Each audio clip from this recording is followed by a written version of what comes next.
નમસ્કાર, આપ જોઈ રહ્યા છો ગુજરાત ફર્સ્ટ. આપની સાથે હું છું નવીન દાફડા. અમદાવાદના સેટેલાઇટના રત્નાકર બિલ્ડિંગમાં આગ લાગવાની ઘટના બની છે. ફાયર વિભાગની 4 ગાડીઓ તે ઘટના સ્થળે પહોંચી ગઈ છે. અમદાવાદની આ ઘટના છે, સેટેલાઇટ વિસ્તારની આ ઘટના છે. રત્નાકર બિલ્ડિંગમાં આગ ભભૂકી ઉઠી છે.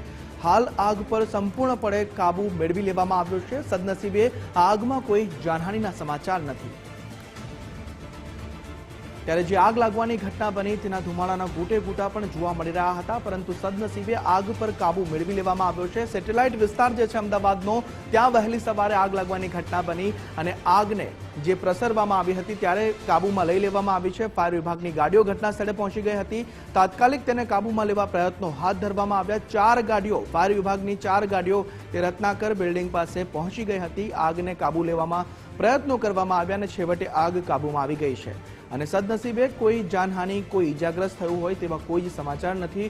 થોડું ઘણું નુકસાન થયું છે. રત્નાકર બિલ્ડિંગમાં કયા કારણોસર આ ફ્લેટમાં આગ લાગી તે હજુ સામે નથી આવ્યું, તે કારણ અકબંધ છે. પરંતુ ફાયર વિભાગની 4 ગાડીઓ તાત્કાલિક ઘટના સ્થળે પહોંચી અને આગ પર કાબુ મેળવી લેવા આવ્યો છે. સતત વધી રહેલી ગરમીમાં સતત આગની ઘટનાઓ પણ દિવસે દિવસે વધી રહી છે. ગઈકાલે જ અમદાવાદમાં જ આગ લાગી હતી. આજે ફરીથી વહેલી સવારે આગ લાગવાની ઘટના બની છે.